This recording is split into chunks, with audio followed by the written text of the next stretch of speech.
This deer is eating well, thank you, on food grown with the help of wastewater, treated municipal sewage. It's been sprayed over these woods, on crops too, for 10 years. It's made the trees taller, the crops richer, and the worst soil in the world turn green. In the process, the water has been completely cleaned. The deer could drink it at a nearby spring with no ill effects. So could you. You can both thank the living filter.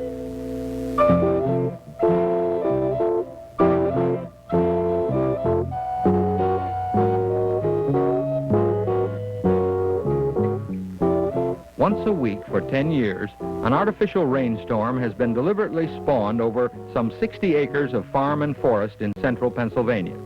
The clouds are sprinklers. The rain is effluent, treated wastewater.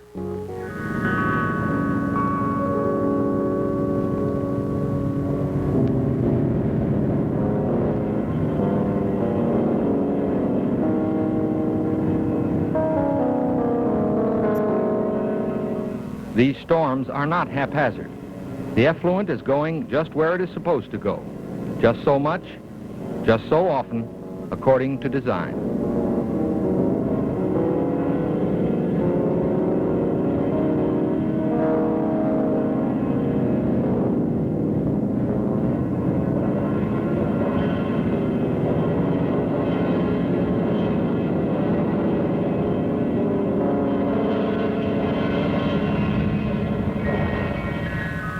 When the storm is over, trees, plants, and the ground are soaked in measured amounts with wastewater.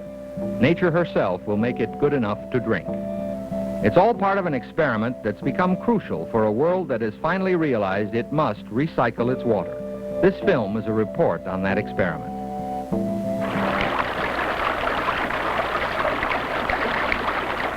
By 1950, the fresh waters of the earth are becoming the cesspools of humanity.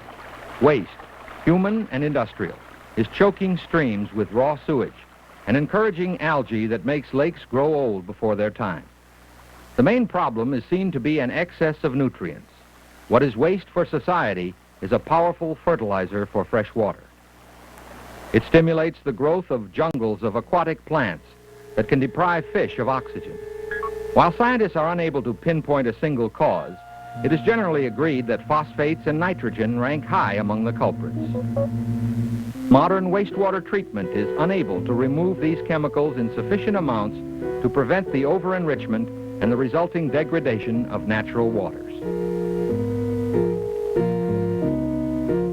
What is desperately needed, and needed all over the world, is a technique for recycling the nutrient-laden wastes before they go into streams and lakes. But the very idea must fly in the face of a deep-seated prejudice, long indulged in most of the Western world, that wastewater ought to be politely ignored, that there's something indecent about the thought of conserving it, and something offensive, if not downright dangerous, in attempting to recycle it. Nevertheless, from 1950, the pressure is on. Clean, fresh water the world over is threatening to run out. By the early 1960s, an old recycling technique is ready to be tested in a new way at the Pennsylvania State University. It will make use of the entire biological system as a filtering agent. It will come to be known as the living filter. Led by a soil scientist, a team of experts is assembled. A microbiologist, an agricultural engineer, a geologist, a sanitary engineer, forest hydrologists, wildlife specialists, and many more. And by the summer of 1963, the world's first scientific field study of wastewater spray irrigation is ready to go.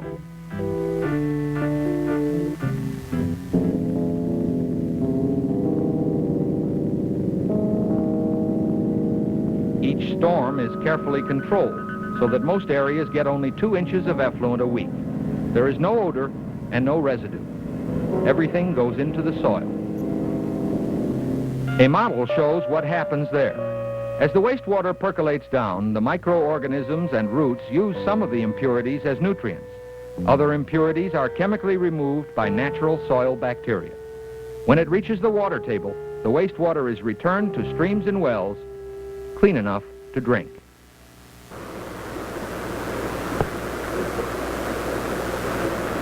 Periodically, year after year, data are compiled.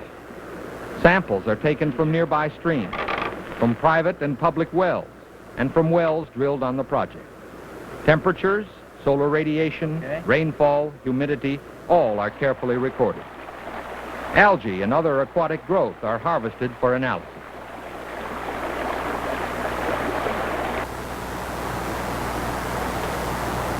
From lysimeters inserted in the ground, filtered water is periodically removed.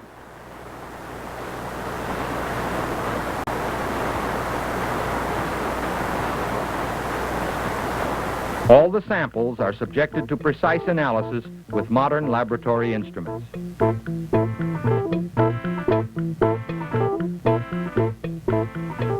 For 3 years, for 5, for 8, and then for 10 full years, the experiment continues. The data point to an inescapable conclusion. Wastewater can be made as right as rain by percolation through the soil. Nitrogen and phosphorus have been taken out. Bacteria and even viral organisms are virtually non-existent.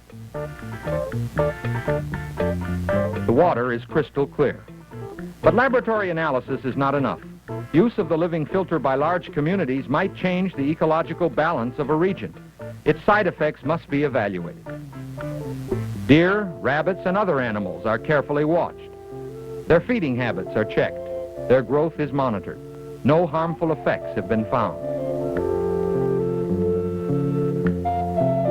Trees have flourished. Irrigated hardwoods doubled their annual diameter growth. These spruce are all 20 years old. The short ones received no spray irrigation. They are about 6 feet high. Those that did receive irrigation are over 3 times taller.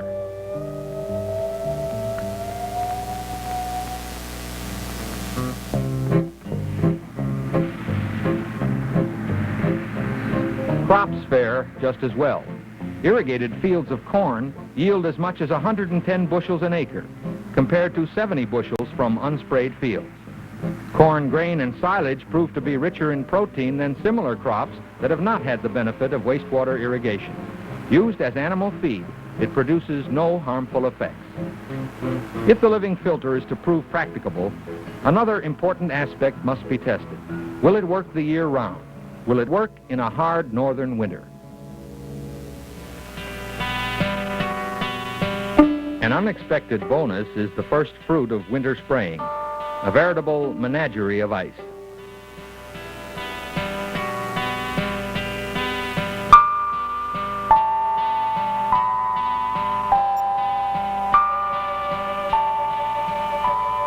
And the experiment does work for several winters in temperatures as low as 12 below. But it works best in forested areas where organic mulch keeps the ground porous enough to accept the effluent.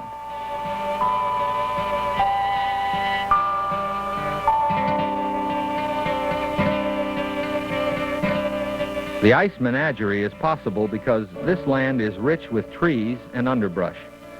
But what of barren land? Would the living filter work to provide this kind of cover on soil that has had no cover at all for 50 years?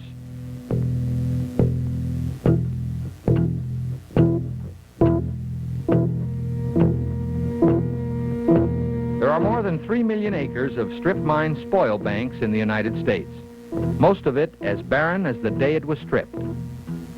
If a means could be found to make trees and grasses take hold on soil like this, the brutal scars throughout Appalachia and many other parts of the world might be healed. The living filter might provide the means.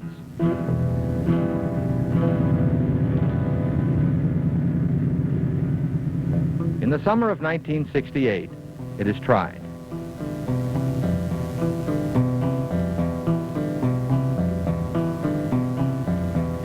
Over 200 tons of strip mine spoil is brought to the experimental site and loaded into large planters, boxes equipped with lysimeters and connected to the sprinkling system that serves the living filter. If this experiment works, it could rejuvenate soil that has long since been considered dead. It could lower the acidity that has been filling streams and rivers with water so poisonous that nothing lives in it.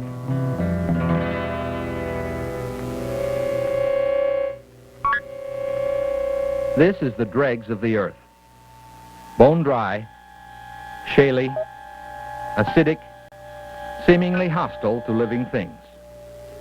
Yet here, carefully planted with small trees, seeded with grass and legumes, and sprayed with effluent and with sewage sludge, this soil will turn on. Watch. No spray, no growth, not even a weed. But in sprayed areas, lush growth of grasses and legumes in one growing season. And trees that have grown 3 to 5 feet in one growing season. These plants prove to have deep root systems. As a result, the soil is being revived and its acidity greatly reduced. The worst soil in the world. One of the big problems in the reclamation of strip mine spoil banks is the establishment of a good ground cover. The mere planting of tree seedlings, as now required by law, is not really sufficient to rapidly restore these areas to a useful, productive state. It may require decades for trees alone to fully reoccupy the site and to produce enough organic matter to ameliorate the harsh site conditions prevalent on many of these banks. With spray irrigation of treated municipal sewage effluent and sludge, we have been able to demonstrate that you can obtain a complete cover of grasses and legumes simultaneously with tree seedlings in one growing season, and at the same time take a large step toward rejuvenation of the soil. The next step, of course, is to test this method on an actual strip mine bank. And if the results are as satisfactory as they were in our experimental boxes, we should then be in a good position to recommend to the state and federal agencies the use of sewage treatment plant waste in the reclamation of more than 3 million acres of strip mine lands present in the United States. So the living filter emerges as a promising solution to the problem of land like this. It's already working for towns and cities to renovate wastewater. About 130 acres is sufficient to renovate the wastewater of a town of 10,000 people. But the living filter is no panacea and should not be attempted before local conditions are thoroughly studied. So far, we've been just delighted to see it put to wide use and create a lot of national interest. On the other hand, I am concerned about, for these very large projects that are being planned and some are in the design stage, of being sure that the geology and the soil conditions and the hydrology at these sites is suitable for this kind of treatment. And also the wastes that are to be disposed of should be biodegradable, or at least something that can be assimilated by plants. Otherwise, we're likely to have secondary pollution problems in time. You have to be aware also that there's large amounts of recharge that may take place at an irrigation site, particularly the large ones, that can cause a buildup of the water table, and some flooding problems will resolve.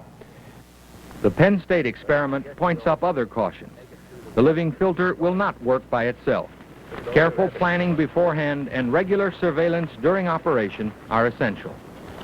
My primary concern with the living filter system has to do with the design and the management of the system.